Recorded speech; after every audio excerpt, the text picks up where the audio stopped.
This episode is brought to you by Freestyle Photographic Supply. Hey, all right. Yeah. All right. Show me them pay stubs. I've been working too hard, time to pay up. Wanna see that blue money with the face up. With my baby, see a beauty with no makeup. I've been getting to the pay. Well, welcome back to another episode of Badflashes, the only name you can trust since 1989. What can you trust me on? Honestly, I couldn't really tell you. Maybe providing mediocre entertainment and even some more mediocre photos. But I also want to welcome you to the new year. Only a few days into 2024 and we are already killing it. So we can really only go downhill from here. But to be truthful, today's episode is actually going to be a little bit of a time travel episode back to the end of 2023. So I guess we're really doing it up 2023 style. I guess I just didn't really want that year to end. So many fond memories. But today we'll be doing something a little different overall. I'll be testing two films that is new to me, and they will also be shot with the Pentax 6.7 II, a camera that slaps the hardest out of the bunch. We need to play now and loud. But no, it ain't mine, babe. It's Phil's from the darkroom. He let me borrow it for my wedding last November, so Trev could take some banger photos. Yeah, the Pentax 6.7 II and that 105. Oh, baby, baby. And yeah, I also look good. So those two films in question are Catlabs Color 100 and Foma's Ortho 400. I feel like both those films last year just went below the radar. At least, well, my radar. Maybe because I'm broken inside. So when Freestyle tossed them at my head, I decided to try them out. And since I had it, why not use the Pentax 6.7 II? When else would I have a chance to use this legendary camera? And by the end of this video, you will find out what I prefer to shoot more. So where better to try these beauties out than Santa Monica Pier? I know overall it's a weird combination of shooting color and black and white, side by side, almost. And it's not really a comparison. These are basically just images that I just wanted to take. I just was having fun. And I wanted to show you, because that's what I'm about. Once arriving here in Santa Monica, I had a dilemma to rectify.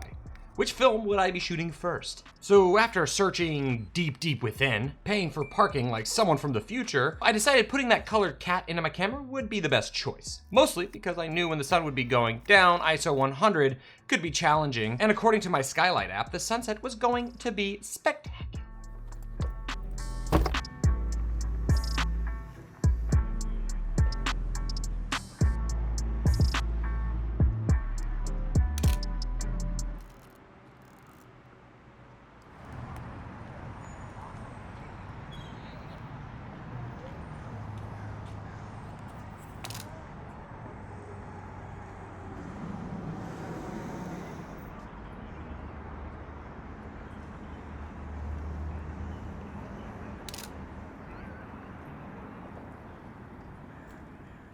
I must say, after these first few images, this time of year is yielding some sexy sun. I am of two minds of this daylight savings time. I hate that it gets dark early, but I also love taking photos early. So I'm just gonna have to suck it up.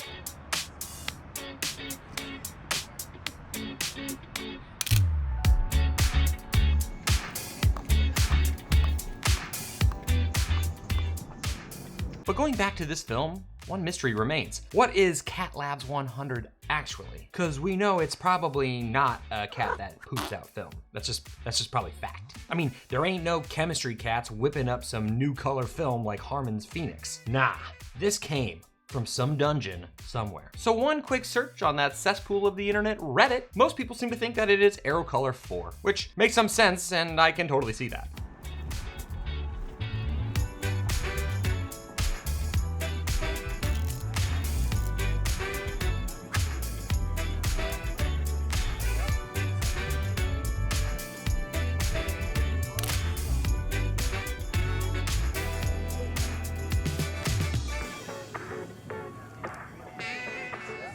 So if this is Aerocolor, there's only one major significant scientific way to find out. Compare the negatives. Yeah, those negatives look the same. It's Aerocolor. Last year, we saw so many different versions of Aerocolor 4 in 35mm. You got Santa Color, Flick Film Electra 100, and Luminar 100. And there's probably more just hiding out there, kind of like your friendly neighborhood alien. So it's kind of natural that Catlabs would hop on that re-spool game and ship it out. But this is the first I've actually ever seen of this film in this format. So that's pretty cool.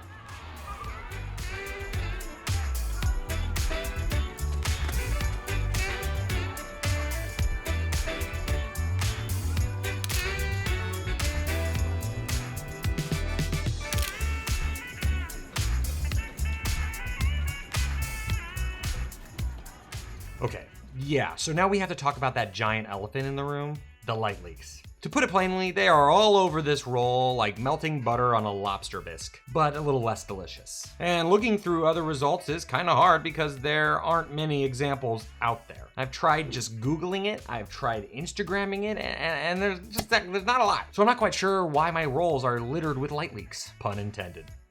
Littered, like cat litter. I guess I didn't really need to spell it out for you. Maybe I did.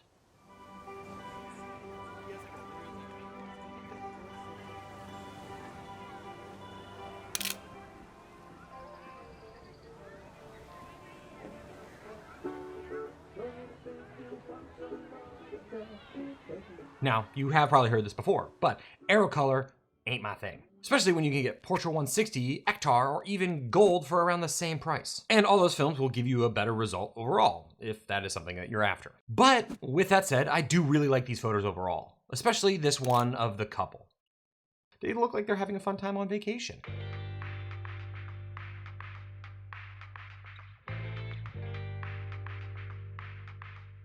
Now that the color film was done and the sunset was looking mighty fine, it was time for me to struggle loading the Pentax 672 and shoot some Ortho 400.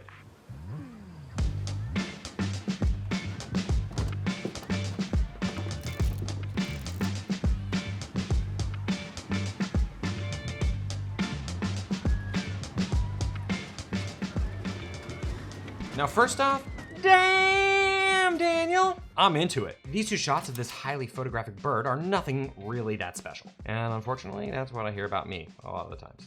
But they look contrasty and vibrant with very little tonal correction on my end. Foma, you are batting 100 right now, my friend, and I just started. Also just saying this pop packet that the Ortho was in is great for holding film, pills, chapstick, pills, a squished up banana, or pills, but like the good type of pills, not like smiley face pills, more like Tylenol for back pain pills.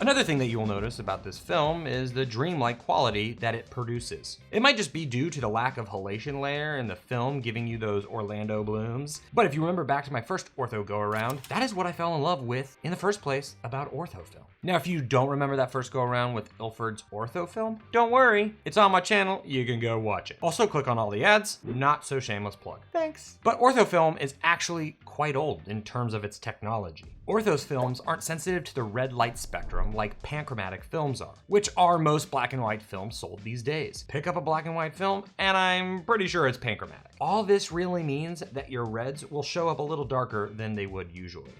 Right behind or right beside.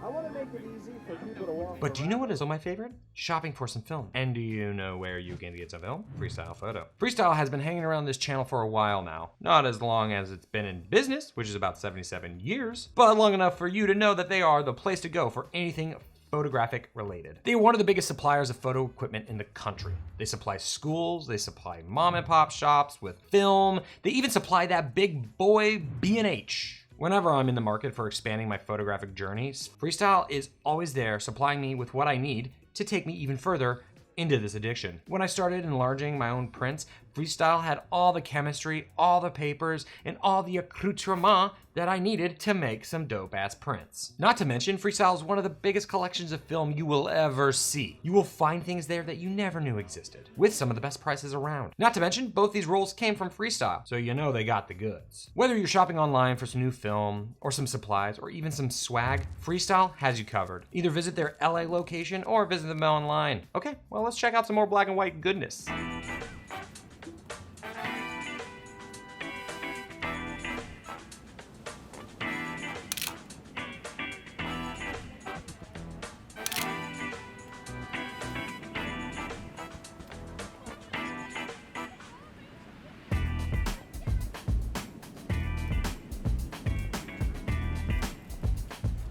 The other awesome and maybe most important thing about this film is that it's actually ISO 400, which for ortho film is amazing. This Foma Ortho is literally the only 400 speed ortho film on the market. This is so awesome and quite useful. The only, I guess, bummer, if you could say, is that it's only for medium format. There's no 35mm at all. But like, get a medium format camera.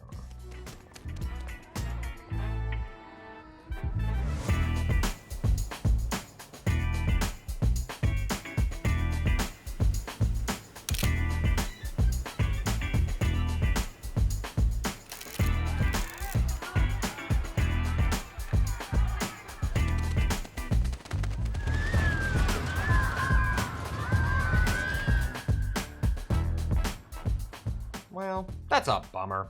I'm all out of film. I blasted through that roll faster than Elsa the Snow Queen ate an entire rack of ribs. I don't know, is that something she does? I've actually never seen Frozen. Overall, this little walk around the ocean was quite a blast. The Pentax 6.7 always feels amazing to shoot. And this Pentax 6.7 II's meter is Top Gun Maverick level, baby. Looking through that viewfinder is just on another level. And I'm sad that I have to give this camera back. Now, when it comes to these two films, they have literally nothing in common. No attributes to pit against each other. They just exist and they don't compete. I don't know, well, maybe they do. I'm just not sure if they run relay. But if I could only choose one for the sake of, I guess, choosing logic, it would definitely be Ortho. Foma killed it with this film. And I'm also excited to see how it prints in my bathroom, I mean darkroom. I'd give it 9 out of 10 atomic fireballs. That's a good rating, by the way. Well, that will do it for today's episode. I hope you learned something, or at least I kept you company on the toilet. Well, I hope you have a good start to your 2024 year. I'll see you next time. Bye.